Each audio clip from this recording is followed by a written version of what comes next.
किसी भी काम को करने से पहले हमें हमारे मन को स्थिर रखना चाहिए, क्योंकि हम हमारे मन में ही प्रश्न खोज लेते हैं और मन में ही जवाब देकर बैठ जाते हैं। भगवान श्री कृष्ण ने मन को शांत करने के लिए दो बड़ी चीज़ें बताई हैं। श्रीमद् भगवद गीता में भगवान श्री कृष्ण कहते हैं कि मन का बेचैन होना स्वाभाविक है। हमारे मन को लगता है कि अगर वह अलग अलग बातों के बारे में सोचता रहेगा तो हमें आने वाली हर मुश्किल और मुसीबत से बचा लेगा, पर ऐसा नहीं होता है। हम अपने जीवन का काफ़ी अधिक समय सोच विचार करने में और परेशान होने में निकाल देते हैं। भगवान श्री कृष्ण कहते हैं कि मन का यह स्वभाव बदलना मुश्किल है, लेकिन असंभव नहीं है। भगवान श्री कृष्ण कहते हैं कि क्या आप एक कौवे को कह सकते हैं कि वह काव काव की आवाज़ ना करे, या फिर क्या आप किसी मेंढक को कह सकते हैं कि वह पानी देखते ही ऊंची छलांग ना मारे। हमारे मन का भी कुछ ऐसा ही है। जीवन में कुछ भी होता है, अच्छा होता है या बुरा होता है, हमारा मन उस पर विचलित जरूर होता है, उसके बारे में सोचने लगता है। यहाँ पर भगवान श्री कृष्ण कहते हैं कि हमें हमारे व्यवहार को श्रेष्ठ बनाने का प्रयास करना चाहिए। भगवान श्री कृष्ण कहते हैं कि 10 ऐसी बातें हैं जिनको अगर आप अपने जीवन में ग्रहण करते हैं तो दरअसल आप अपनी सफलता की सीढ़ियां चढ़ रहे हैं। पहला, भगवान श्री कृष्ण कहते हैं कि शुरू से ही अंत तक जीवन एक संघर्ष है। कारागृह में जन्मे श्री कृष्ण पैदा होते ही रात में यमुना पार गोकुल ले जाए गए। तीसरे दिन पुतना मारने आ गई।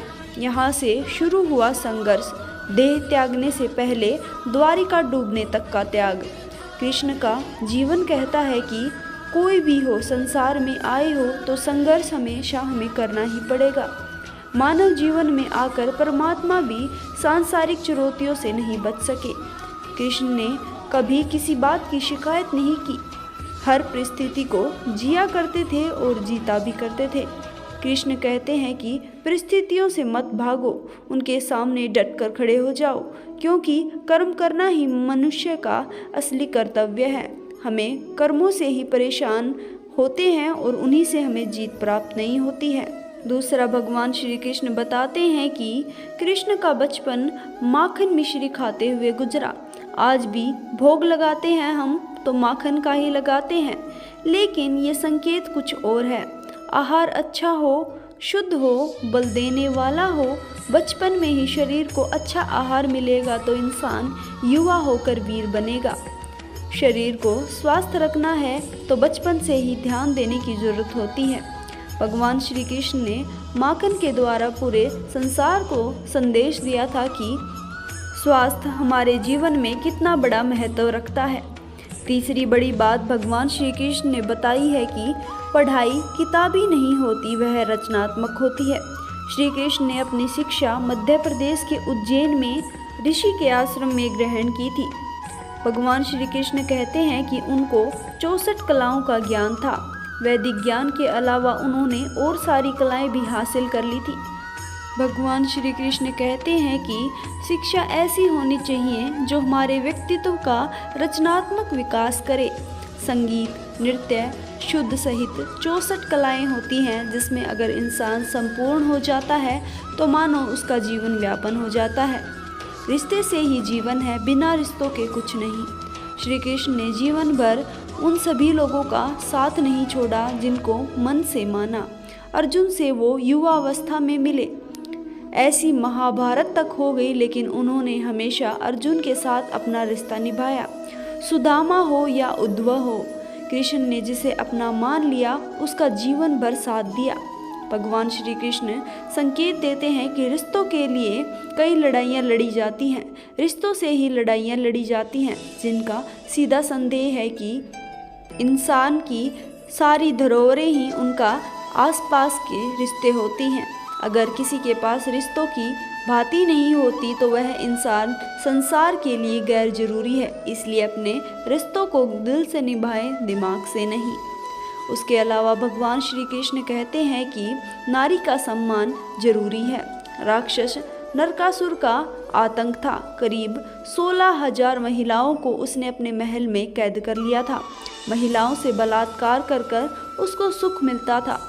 कृष्ण ने उसे मार दिया, सभी महिलाओं को मुक्त कराया, लेकिन सामाजिक कुप्रथाएं भी तो थी।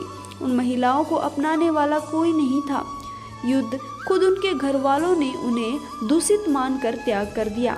ऐसे में कृष्ण आगे आए और 16,100 महिलाओं को अपनी पत्नी का दर्जा दिया। सम्मान में कोई कमी नहीं छोड़ी। कृष्ण ने हमेशा नारी को शक्ति बताया है, उनके सम्मान के लिए तत्पूर्व प्रयास किए हैं। पूरी महाभारत नारी के सम्मान के लिए लड़ी गई।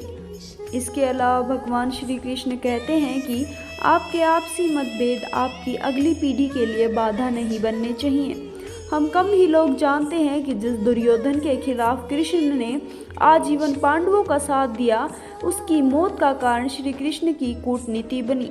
वो ही दुर्योधन रिश्ते में कृष्ण का समधी भी था। कृष्ण के पुत्र साबा ने दुर्योधन की बेटी का अपहरण कर से उससे विवाह किया था, क्योंकि साबा उससे प्रेम करता था। दुर्योधन उसके प्रेम के खिलाफ था, लेकिन श्री कृष्ण ने दोनों की शादी करा दी थी। हमारे विचार बच्चों के भविष्य में बाधा नहीं बनने चाहिए, यह बात बोलकर श्री कृष्ण ने दुर्योधन को मनाया था। इसलिए श्री कृष्ण संदेश देते हैं कि आपका आपसी मतभेद आपकी अगली पीढ़ी के लिए खराब नहीं होना चाहिए। आखिरी बात बताते हुए श्री कृष्ण कहते हैं कि शांति का मार्ग ही विकास का रास्ता है। कृष्ण ने महाभारत युद्ध में पहले शांति से समझौता करवाने के लिए पांडवों और कौरवों के बीच काफ़ी प्रयास किए। हालांकि दोनों पक्षों ने साफ साफ इनकार कर दिया, जिसके बाद इतना बड़ा युद्ध हुआ। आखिरकार युद्ध को कौन टाल सकता है। लेकिन भगवान श्री कृष्ण ने हमेशा से ही शांति के मार्ग पर चलकर समाज का रचनात्मक विकास करने की बात कही है। कृष्ण ने समाज की शांति से मन की शांति तक दुनिया को यह समझाया है कि कोई भी परेशानी तब मिट नहीं जाती, तब मिट जाती है जब मन शांत हो, फिर चाहे वो समाज हो या हमारे खुद का मन हो। इसके बाद भगवान श्री कृष्ण कहते हैं कि हमेशा दुर्गमी परिणाम जरूर सोचें। महाभारत में जुए की घटना के बाद पांडवों को वनवास हो गया। कृष्ण ने अर्जुन को समझाया कि यह समय भविष्य के लिए तैयारी करने का है।